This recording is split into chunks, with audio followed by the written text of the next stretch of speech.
Olá, turma. Boa noite. Tudo bem?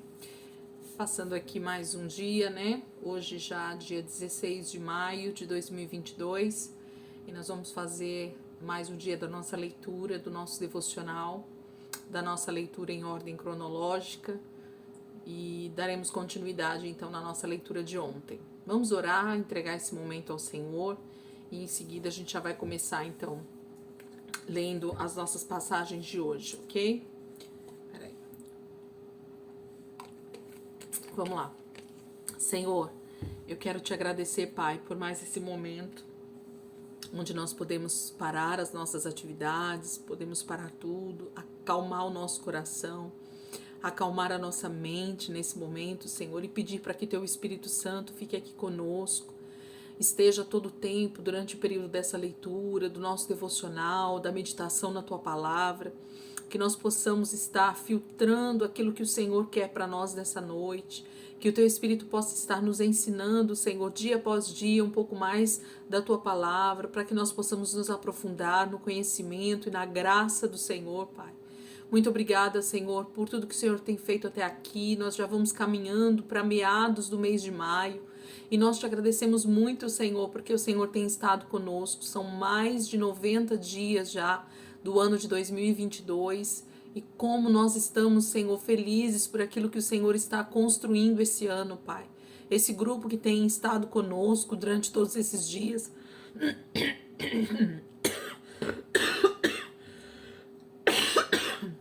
Lendo e meditando conosco, Senhor. Muito obrigada, Jesus, por tudo que o Senhor tem feito, Pai. Muito obrigada, Senhor. Nós queremos te pedir, Espírito Santo, que continue conosco todos os dias, até o final desse ano e o ano que vem, em nome de Jesus, nós vamos estar aqui de novo, até a volta de Jesus, Pai. Nós queremos mais do Senhor, nós queremos aprender mais de Ti. E assim nós vamos continuar trilhando essa jornada de conhecimento e de graça do Teu Espírito. Obrigada, Jesus. Fica conosco nessa leitura, Pai, em nome de Jesus. Amém? Vamos lá, gente. Nós vamos começar hoje com 1 Reis, capítulo 11, versículo 21 e 22. 1 Reis, capítulo 11, versículo 21 e 22. Diz assim: Enquanto estava no Egito, Hadade soube que Davi tinha descansado com seus antepassados e que Joabe, o comandante do exército, também estava morto. Então Hadade disse ao faraó: Deixa-me voltar para minha terra. O que lhe falta aqui para que você queira voltar para sua terra? Perguntou o faraó. Nada me falta, respondeu Hadade, mas deixa-me ir. Então aqui nesse momento é um pedido, né? Daquele rei que fugiu, chamado Hadade, e ele se refugiou ali no Egito, né, debaixo das asas de Faraó, e ele agora sabendo que Davi e o comandante Joabe haviam morrido, então ele se sente livre para novamente voltar para sua terra, e é isso que ele pede para o rei, para o Faraó, né, do Egito nesse momento. E o Faraó fica triste com esse pedido dele, porque acredito eu que ele já tinha muito tempo que estava lá, deu todo o refúgio, cuidou dele durante todo esse tempo, e agora ele deseja sair do Egito sem uma causa real, né? E o faraó pergunta isso para ele. A gente vai entender um pouquinho mais disso um pouquinho lá na frente. Agora, 1 Reis, capítulo 4, versículo 1 em diante. A gente vai do 1 até o 28 agora. 1 Reis, capítulo 4, a partir do versículo 1. E assim o rei Salomão tornou-se rei sobre todo Israel. Estes foram os seus principais assessores: Azarias, filho de Zadok, o sacerdote, Eliorefe e Aias, filhos de Cisa, secretários, Josafá, filho de Ailude, arquivista real, Benaia, filho de Joiada, comandante do exército, Zadok e Abiatar, sacerdotes, Azarias, filho de Natã, responsável pelos governadores distritais, Zabude, filho de Natã, sacerdote e conselheiro pessoal do rei, Aizar, responsável pelo palácio, Adonirão, filho de Abdá, chefe do trabalho forçado. Salomão tinha também 12 governadores distritais em todo Israel, que forneciam provisões para o rei e para o palácio real. Cada um deles tinha que fornecer suprimentos durante um mês do ano.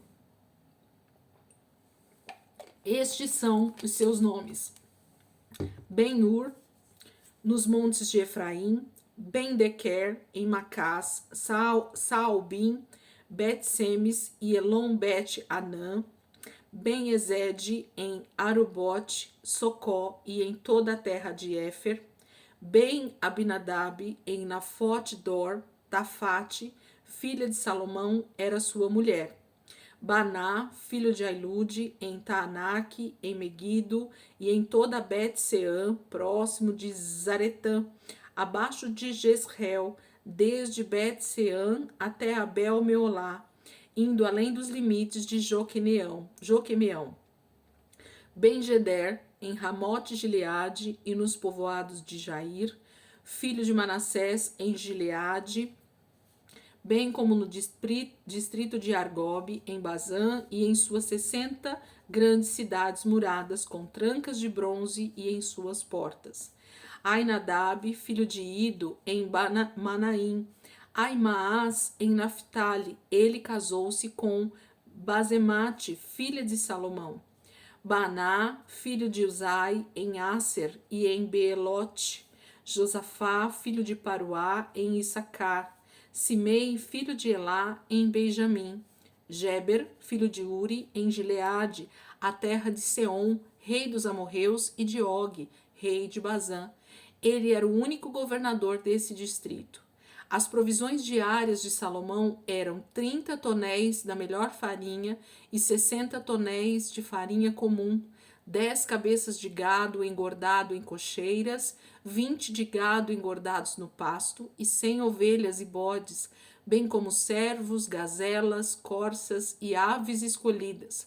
Todo mês, um dos governadores distritais fornecia provisões ao rei Salomão e a todos os que vinham participar de sua mesa. Cuidavam para que não faltasse nada. Também traziam ao devido lugar suas cotas de cevada e de palha para os cavalos de carros de guerra e para os outros cavalos. Então aqui fala sobre esses assessores, né? Sobre todo o governo de Salomão, todas as pessoas que estavam comandando Israel junto com ele. E aqui dá todos os cargos, né, que haviam ali naquele momento e quem são esses responsáveis por esses cargos. A parte dos distritos aqui, né, das cidades, das 12 tribos praticamente, aqui fala de homens que ficaram como governadores, né, então não eram somente os patriarcas das famílias, mas eram representantes mesmo, homens capazes de governar essas cidades ao redor de todo Israel, das 12 tribos, e que então levassem as provisões e que dessem relatório a Salomão mês a mês. Então aqui fala que cada um desses distritos, cada um desses governadores tinha um mês do ano para levar a provisão. Né? Então eles ficavam aliviados durante 11 meses trabalhando, produzindo, mas cada um deles tinha um mês do ano então para levar as suas provisões. Isso é muito bom, né? Salomão separa dessa forma para que não sobrecarregasse ninguém, eles pudessem trabalhar livremente durante todo o ano, mas tinha um mês específico para cada governador em que ele deveria comparecer diante do rei, levando provavelmente relatórios para ele saber o que estava acontecendo nessas cidades, nesses distritos e assim levar toda a provisão necessária. Chama a nossa atenção a quantidade, né, de provisões que eram levadas para o palácio, que serviam para alimento, que serviam para as refeições, que serviam para provisão mesmo de alimento mensal do Palácio de Salomão. É enorme a quantidade de alimentos, então a gente imagina que o palácio existiam milhares de pessoas que estavam ali a serviço de Salomão e ao mesmo tempo famílias e parentes dessas pessoas que moravam ali, que trabalhavam para o rei, ok? Então isso mostra a grandiosidade do palácio e da quantidade de pessoas que viviam ali ao redor de Salomão. Agora a gente vai para o início dessa preparação desse templo. Percebem que Salomão já começou a reinar, Salomão já separou todos os seus governadores junto com ele, as pessoas que estariam ali junto com ele, mas agora é que ele vai começar a realmente dar ordem para os preparativos para o templo, ok? Então agora vai começar aqui essas preparações. 1 Reis, capítulo 5, a partir do versículo 1. 1 Reis, capítulo 5, a partir do versículo 1. Quando Hirão, rei de Tiro, soube que Salomão tinha sido ungido rei, mandou seus conselheiros a Salomão, pois sempre tinha sido amigo leal de Davi. Salomão enviou esta mensagem a Hirão: Tu bem sabes que foi por causa das guerras travadas de todos os lados contra meu pai Davi que ele não pôde construir um templo em honra ao nome do Senhor, o seu Deus, até que o Senhor pusesse os seus inimigos debaixo dos seus pés. Mas agora o Senhor, o meu Deus, concedeu-me paz em todas as fronteiras e não tenho que enfrentar nem inimigos, nem calamidades. Pretendo, por isso, construir um templo em honra ao nome do Senhor, o meu Deus, conforme o Senhor disse a meu pai Davi. O seu filho, a quem colocarei no trono em seu lugar, construirá o templo em honra ao meu nome. Agora te peço que ordenes que cortem para mim cedros do Líbano. Os meus servos trabalharão com os teus, e eu pagarei a teus servos o salário que determinares. Sabes que não há entre nós ninguém tão hábil em cortar árvores quanto os sidônios. Hirão ficou muito alegre quando ouviu a mensagem de Salomão e exclamou: Bendito seja o Senhor, pois deu a Davi um filho sábio para governar esta grande nação. E Hirão respondeu a Salomão: Recebi a mensagem que me enviaste e atenderei ao teu pedido, enviando-te madeira de cedro e de pinho. Meus servos levarão a madeira do Líbano até o mar, e eu a farei flutuar em jangadas até o lugar que me indicares. Ali eu a deixarei e tu poderás levá-la, e em troca fornecerás alimento para minha corte. Assim Hirão se tornou fornecedor de toda a madeira de cedro e de pinho que Salomão desejava. E Salomão deu a Hirão 20.000 tonéis de trigo para suprir de mantimentos a sua corte, além de 20.000 tonéis de azeite de oliva puro. Era o que Salomão dava anualmente a Hirão. O Senhor deu sabedoria a Salomão, como lhe havia prometido. Houve paz entre Hirão e Salomão, e os dois fizeram um tratado. Então aqui fala desse pedido, né, de Salomão para o rei de Tiro. Nós vamos ouvir muito falar desse reinado, né, ou dessa localização chamada Tiro. Guardem esse nome, ele já vem vindo aqui ao longo das nossas leituras, mas nós vamos ver muito mais daqui para frente esse rei de Tiro, que não vai ser exatamente Hirão, mas que vai ser as suas descendências, né, lá na frente. Então, mas a cidade de Tiro, o reino de Tiro, ele vai ser muito bem falado e ao mesmo tempo também não nas outras leituras que a gente vai ter mais lá na frente. Então guarde bem esse nome. Mas nesse momento, Salomão faz um tratado com Hirão, o rei de Tiro, para que ele fornecesse madeira, né, de cedro e pinho, né? Na verdade, ele pede só cedro, mas Hirão ainda dá pinho também para ele. Era uma localização onde havia muita madeira, né? A cidade, o reino de Tiro, e por isso Salomão pede essa madeira para toda a construção. Davi já havia deixado toda a parte de pedras preciosas, de ouro, prata, bronze, ferro, tudo que eles precisavam nessa parte já havia, mas a madeira necessária para a construção ainda não havia. Então, nesse momento, como havia já uma aliança no passado de Davi com Hirão, esse rei de Tiro, nesse momento, Salomão envia mensageiros a ele pedindo esse auxílio. Ele prontamente quer paz com Salomão, com certeza, quer continuar a aliança de governo entre eles, e então cede sim todo esse madeiramento, né, necessário, mas em troca disso ele pede alimentos, mantimentos. O que Israel tinha, Tiro não tinha, né? Então, ele pede nesse momento o suprimento de alimentos para a sua nação. E Salomão prontamente faz com toda a sabedoria, ele sabe o que ele tem que administrar, né? Enviando alimentos então para o reino de Tiro, para Hirão, o rei de Tiro. Vamos continuar? 1 Reis, capítulo 7, versículo 13 e 14. 1 Reis, capítulo 7, versículo 13 e 14. O rei Salomão enviara mensageiros a Tiro e trouxera Hurão, o filho de uma viúva da tribo de Naphtali e de um cidadão de Tiro, artífice em bronze. Hurão era extremamente hábil e experiente e sabia fazer todo tipo de trabalho em bronze. Apresentou-se ao rei Salomão e fez depois todo o trabalho que lhe foi designado.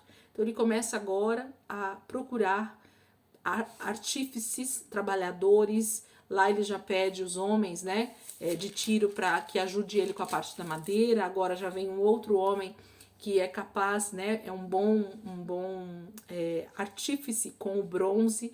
E Salomão vai angariar muitos trabalhadores para essa grande obra, pessoas que são capazes. Deus sempre vai chamar pessoas que ele possa capacitar para fazer a sua obra. Isso é fato, a gente já sabe sempre disso. Só nós precisamos estar somente de prontidão e também buscar, né, o nosso entendimento, a nossa sabedoria naquilo que a gente puder. Então, estudar, fazer cursos, ter habilidades naturais, tudo isso vai ajudar para o momento que o Senhor precisar nos usar. Ele vai saber como nos direcionar naquilo que ele precisa para aquele momento. Então, todo tipo de habilidade na terra tem um porquê, gente. Ninguém tem uma habilidade ou uma sabedoria em alguma arte, em alguma situação que não possa ser usado pelo Senhor. Nós só precisamos canalizar na coisa certa, no momento certo, estar disponíveis para o Senhor. Deus nunca gostou de pessoas ociosas, paradas, desanimadas, né, que não busquem estudar, buscar sabedoria em coisas diferentes, para justamente no momento certo poder ser usado. É isso que a gente mais vê na Bíblia, Deus capacitando e usando pessoas no momento certo, mas com as suas habilidades naturais já bem aguçadas. Então a gente precisa buscar, sim, sabedoria. Agora, 2 Crônicas, capítulo 2, versículo 1 em diante. 2 Crônicas, capítulo 2, do 1 ao 16. Nós vamos ler agora. Salomão deu ordens para a construção de um templo em honra ao nome do Senhor e de um palácio para si mesmo. Depois Salomão enviou esta mensagem a Hirão, rei de Tiro. Envia-me cedros como fizeste para o meu pai Davi, quando ele construiu o seu palácio. Agora estou para construir um templo em honra ao nome do Senhor, o meu Deus, e dedicá-lo a ele, para queimar incenso aromático diante dele, apresentar regularmente o pão consagrado e fazer holocaustos todas as manhãs e todas as tardes, nos sábados, nas luas novas e nas festas fixas do Senhor, o nosso Deus. Esse é um decreto perpétuo para Israel. O templo que vou construir será grande, pois o nosso Deus é maior do que todos os outros deuses. Mas quem é capaz de construir um templo para ele, visto que os céus não podem contê-lo, nem mesmo os mais altos céus? Quem sou eu, então, para lhe construir um templo, a não ser como um lugar para queimar sacrifícios perante ele? Por isso, manda-me um homem competente no trabalho com ouro, com prata, com bronze, com ferro e com tecido roxo, vermelho e azul, e experiente em esculturas para trabalhar em Judá e em Jerusalém com os meus hábeis artesãos preparados por meu pai Davi. Também envia-me do Líbano madeira de cedro, de pinho e de junípero, pois eu sei que os teus servos são hábeis em cortar a madeira de lá.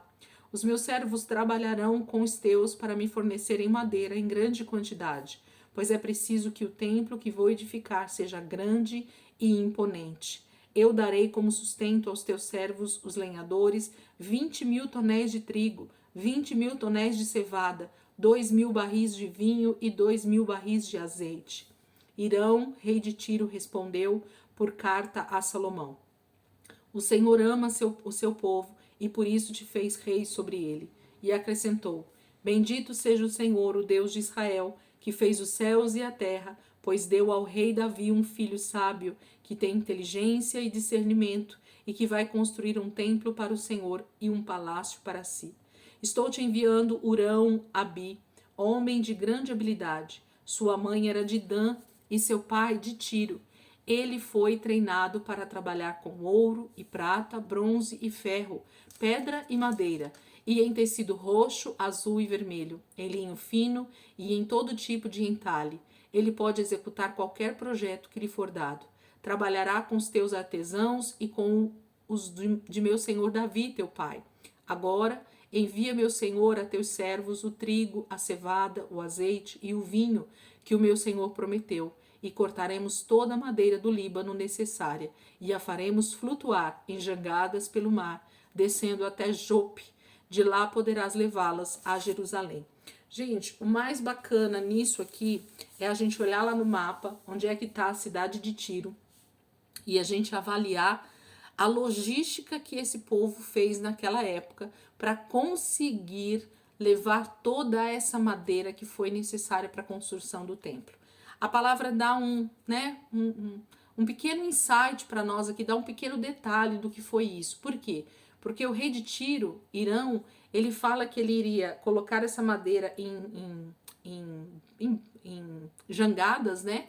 E faria essas jangadas flutuarem até Jope, até um porto, né, em Israel, e de lá então Salomão faria essa madeira chegar até o lugar do seu destino, até o lugar da construção. Então eu imagino que realmente a logística, o trabalho que deu para trazer essa madeira lá do reino de Tiro, fazer ela flutuar, essa quantidade de madeira pelos mares ali, pelos rios, eu não sei exatamente, acredito que seja mar, atravessar pelo mar e chegar até o porto de Jope, que era por onde eles iam pegar agora através de animais, através de burros de carga ou de outro tipo de animal, eles iam carregar isso até o local da construção. Foi grandioso demais, gente. Imaginar através da leitura é muito simplista, né? É muito difícil para nós.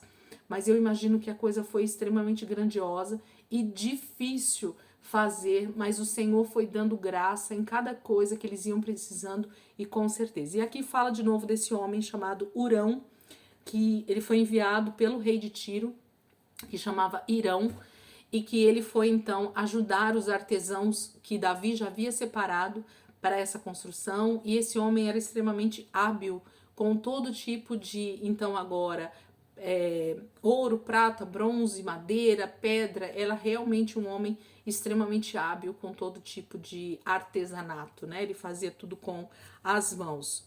1 Reis agora, capítulo 5, versículo 13 em diante até o 18. O rei Salomão arregimentou 30.000 trabalhadores de todo Israel. 30.000, gente. Ele os mandou para o Líbano em grupos de 10.000 por mês, e eles se revezavam. Passavam um mês no Líbano e 2 em casa. Adonirão chefiava o trabalho. Salomão tinha 70.000 carregadores e 80.000 cortadores de pedra nas colinas, e 3.300 capatazes que supervisionavam o trabalho e comandavam os operários. Por ordem do rei, retiravam da pedreira grandes blocos de pedra de ótima qualidade para servirem de alicerces de pedras lavradas para o templo. Os construtores de Salomão e de Irão e os homens de Gebal cortavam e preparavam a madeira e as pedras para a construção do templo. Gente, olha o detalhe aqui nesse texto. Como é que eles faziam essa questão do trabalho não ficar sobrecarregado sobre um grupo de homens? Então, Salomão ele separa 30.000 trabalhadores de todo Israel e ele os mandou para o Líbano. Só que eles não vão os 30.000 de uma vez, eles vão de 10.000 em 10.000. E o revezamento era dessa forma que estava aqui, ó. Eles passavam um mês do Líbano e 2 em casa. Então, eles ficavam um mês trabalhando e 2 meses de folga. Um mês trabalhando, 2 meses de folga. Assim, o grupo de 10.000 ia revezando. Então, isso quer dizer que se eles demoraram um certo período, esses homens tiveram períodos muito bons de descanso. O desgaste não era tão grande, então eles revezavam sob a supervisão de homens que estavam ali para ver se estava correndo tudo bem, se eles estavam voltando para casa para descansar. Então todo esse trabalho, essa logística foi muito bem arquitetada, administrada, né, orquestrada por Salomão e os seus supervisores. Isso é maravilhoso, a gente lê dentro da Bíblia toda essa organização que existia. Por quê? Porque isso faz toda a diferença. Quem vai conseguir trabalhar de forma, né, ininterrupta, sem parar, durante, 6 meses, 1 ano, nós vamos ver aqui o tempo que vai passar, e a gente vai perceber quanto trabalho eles tiveram. Então, Salomão era sempre muito sábio, inclusive na administração de tudo isso, em delegar essas ordens aos seus capatazes, supervisores e tudo mais, ok? Vamos lá, continuar? 2 Crônicas, capítulo 2, a partir do versículo 2, depois o versículo 17 e 18. Segundo Crônicas 2:2, primeiro. Ele designou 70.000 homens como carregadores, 80.000 como cortadores de pedras nas colinas e 3.600 como capatazes. Então repete lá o que a gente já leu. Agora 17. Salomão fez um recenseamento de todos os estrangeiros que viviam em Israel, como o que fizera seu pai Davi, e descobriu que eram 183.600. Ele designou 70.000 deles para serem carregadores e 80.000 para serem cortadores de pedras nas colinas, com 3.600 capatazes para manter o povo trabalhando. Então, repete, né, os números que a gente viu lá em cima de operários, de trabalhadores que trabalhavam nesse momento, primeiro cortando pedras, carregando tudo isso para o início da construção. 1 Reis, capítulo 2, versículo 39 ao 46. 1 Reis, capítulo 2, do 39 ao 46 é o nosso último texto de hoje. Mas 3 anos depois, 2 escravos de Simei fugiram para a casa de Ax, filho de Maacá, rei de Gate. Alguém contou a Simei: seus escravos estão em Gate. Então Simei selou um jumento e foi até Ax, em Gate, procurar os seus escravos. E de lá Simei trouxe os escravos de volta. Quando Salomão soube que Simei tinha ido a Gate e voltado a Jerusalém, mandou chamá-lo e lhe perguntou: eu não fiz você jurar pelo Senhor e não o adverti? No dia em que for para qualquer outro lugar, esteja certo de que você morrerá? E você me respondeu: esta ordem é boa, obedecerei. Por que não manteve o juramento ao Senhor e não obedeceu a ordem que lhe dei? E acrescentou: no seu coração você sabe quanto você prejudicou meu pai Davi. Agora o Senhor faz recair sua maldade sobre a sua cabeça. Mas o rei Salomão será abençoado e o trono de Davi será estabelecido perante o Senhor para sempre. Então o rei deu ordens a Benaia, filho de Joiada, e este atacou Simei e o matou. Assim o reino ficou bem estabelecido nas mãos de Salomão. Então nesse momento a gente tem aqui o final, né? O último inimigo do reino de Davi exterminado, morto, porque ele poderia vir a causar problemas para Salomão lá na frente. Ele tinha que ter continuado na sua prisão domiciliar, como a gente leu lá atrás, mas ele vai atrás de 2 escravos e Salomão, sabendo disso, percebe que ele poderia desobedecer a qualquer momento uma ordem que já havia sido dada e que ele falou que ia obedecer. Então não existiu aqui misericórdia, porque ele foi avisado sobre aquilo que ele não poderia fazer e fez. Então Simei é o último inimigo do reino de Davi, que então é morto no reino de Salomão, e por isso o último versículo fala: assim o reino ficou bem estabelecido nas mãos de Salomão. Ele já não tinha ninguém do passado do seu pai que tinha ido contra Davi, né, e que poderia ser um problema para ele no momento em que essa pessoa se levantasse com alguma rebeldia. Então acaba os inimigos de Davi e Salomão está estabelecido sobre o reino de todo Israel. Amém, queridos? Amanhã a gente vai continuar então nossa leitura. Amanhã a gente começa com um texto muito bacana, que é Provérbios 31. Eu acredito que esse provérbio está aqui porque a gente vai começar a ver depois também esse reino crescendo de Salomão e dessa sabedoria em administrar as suas mulheres, e como nós devemos, como mulheres, também ser sábias na construção da nossa casa, que também é uma parte do reino de Deus aqui na terra, né? Então amanhã a gente começa exatamente com Provérbios 31, tá bom, gente? Deus abençoe, ótima noite para vocês, e amanhã a gente vai estar aqui de volta para continuar a nossa leitura em nome de Jesus. Amém, queridos? Deus abençoe.